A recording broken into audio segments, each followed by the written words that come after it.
Time skip 3 tahun kemudian. Memperlihatkan Tasya yang tumbuh menjadi lebih menawan, sedang membangunkan Arthur dengan memutar pergelangan kakinya. Arthur mengeluh dengan cara membangunkannya yang tidak bisa lebih lembut. Tasya berkata kalau itu salahnya Arthur sendiri karena sudah dibangunin baik-baik tapi masih aja nggak bangun, dan harusnya Arthur lebih bersyukur karena yang membangunkannya adalah gadis cantik seperti dirinya. Arthur mengatakan kalau pelayan di istana juga terlihat cukup cantik, membuat Tasya kesal dengan perkataan Arthur. Mereka berdua menuruni tangga setelah bersiap untuk latihan sambil mengobrol. Virion sudah menunggu di bawah nungguin mereka dari tadi, menyuruh mereka untuk bergegas. Ada 4 elemen dasar, yaitu api, angin, air, tanah. Lalu dari keempat elemen dasar tersebut memiliki tingkat kelanjutannya menjadi elemen-elemen yang lebih tinggi, seperti es, gravitasi, petir, dan suara.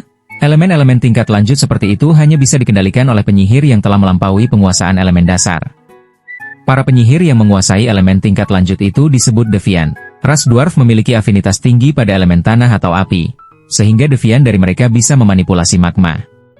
Ras Elf memiliki afinitas tinggi pada elemen air, angin, dan tanah, sehingga di antara mereka Deviantnya bisa mengendalikan tanaman. Penyihir ras manusia punya kemampuan untuk memanipulasi keempat elemen dasar, sehingga ras manusia adalah satu-satunya ras yang mampu menghasilkan Deviant yang tidak normal, yang bahkan tidak dapat dikategorikan elemen apapun. Contohnya seperti Healer. Dan itu semua adalah penjelasan ulang Arthur dari apa yang diajarkan Virion. Virion menegakkan pedang kayu miliknya ke bawah sambil, megangin dagu dan berkata kalau yang dijelaskan Arthur lumayan. Tasya mengangkat tangan mengajukan pertanyaan, kalau seluruh latihan yang dilalui ini adalah untuk menangani bis dalam tubuh Arthur, mengapa tidak membuat Arthur latihan fisik sambil menggunakan sihir seperti dirinya saja?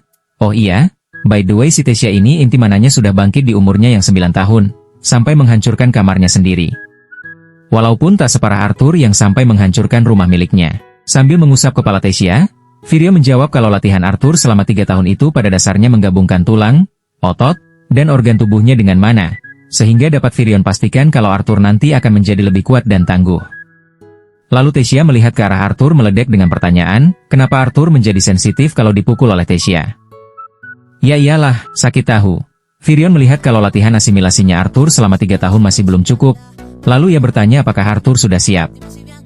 Arthur mengangguk yakin. Bagus, setelah ini kau akan menjadi Beast Tamer yang sebenarnya. Tidak seperti para petualang yang menggunakan bis mereka hanya seperti alat, kata Virion, dan mengeluarkan mana dari tangannya. Ia memasukkan sebagian besar mana miliknya kepada Arthur untuk menghidupkan inti mana milik Arthur. Mana Virion mulai mengalir di tubuh Arthur, membuat Arthur kesakitan sampai-sampai ia meledakkan kekuatan dalam dirinya, membuat Virion dan Tasya terpental.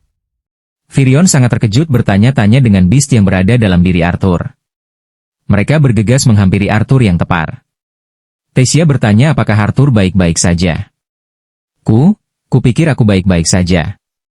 Karena kejadian tadi membuat Virion harus bertanya kepada Arthur, beast apa yang memberikan kekuatan pada Arthur? Tersendat, Arthur menjawab kalau yang memberikannya kekuatan itu adalah seekor naga. Virion sampai terkejut mendengarnya dan terlihat mulai gila hingga akhirnya Arthur hilang kesadaran. Arthur membuka mata baru terbangun dari pingsannya di atas tempat tidur.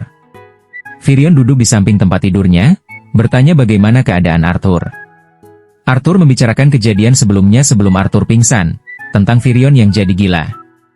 Virion berdehem dan mengatakan kalau dia sudah lebih tenang. Arthur merasa lega dan berharap bisa mempercayai mereka berdua untuk merahasiakan kejadian tadi bahkan sampai Arthur pergi. Virion bilang tentu. Dan mengenai pergi, tanggal kepergian Arthur sudah ditentukan, yaitu 4 bulan dari sekarang. Mendengar itu membuat Arthur terkejut, karena dia kira bakal butuh 2 tahun lagi agar bisa pulang. Virion menjelaskan kalau kepergian Arthur bisa dipercepat karena bertepatan akan diadakan turnamen antar ras kerajaan.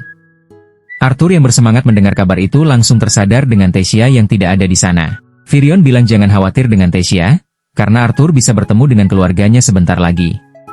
Virion berdiri mengusap kepala Arthur sebelum pergi sambil mengatakan latihannya selama 4 bulan ke depan akan semakin sulit. Virion pun pergi meninggalkan Arthur sendirian di kamarnya. Tiba-tiba matanya teralihkan dengan suara benda jatuh. Saat dilihat ternyata yang jatuh itu telur pembelian Sylvia, dan terlihat mau menetas. Makasih banyak guys yang udah mau nonton video ini, jangan lupa klik like dan subscribe ya teman-teman. Dah.